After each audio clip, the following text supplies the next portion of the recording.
All right, so anyways, out there in the underworld, in the place beyond your current conceptualizations, that's the place of death and nature, and it's beyond the light, and it's also the place of hell, and that's what you see here. And how do you conceptualize that? Well, one of the things you'll see, if you're interested in this sort of thing, if you ever go read the writings of the Columbine killers, the teens, they're very interesting. They're very much worth reading, especially, I think it's Dylan Klebold, who was the more literate of the two.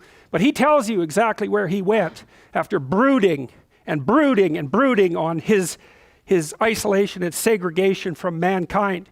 So he's out there beyond, he's out there in a chaotic domain, and because he's tortured by that, his thoughts take an unbelievably dark turn. Like, it's unimaginably dark.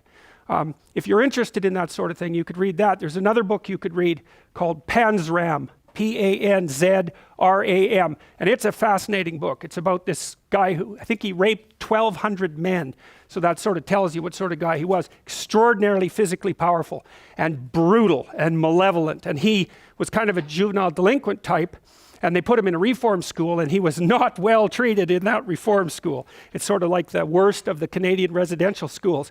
And when he came out, he was not a happy boy. And so he spent the rest of his life trying to be as destructive as he could possibly imagine, and purely, consciously, with malevolent intent.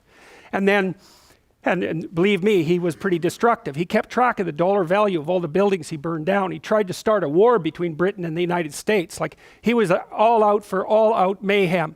His dying words, that they're going to hang him, he told the guy who was going to hang him, he said, "Hurry up, you Hoosier bastard. I could kill 12 men in the time it takes you to hang me." And that's exactly the sort of person he was. And he made friends with this physician in the prison, who he thought was like the first person who ever did something nice for him, gave him $1 for cigarettes, if I remember correctly, and the physician encouraged him to write his autobiography.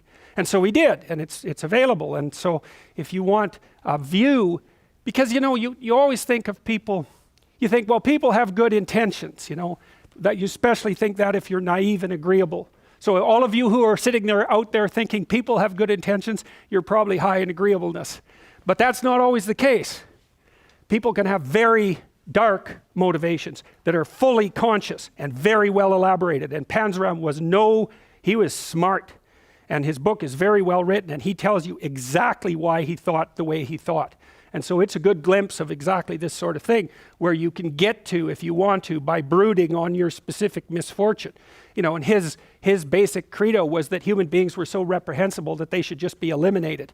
And believe me, that's what he was trying to do. And these people who do terrible things, like the Columbine shooters, that's exactly what, for lack of a better word, they're possessed by. It's sheer malevolence. And the Columbine kids had a much more spectacular catastrophe planned than the one that actually occurred. And they knew it was going to be a full-blown media circus.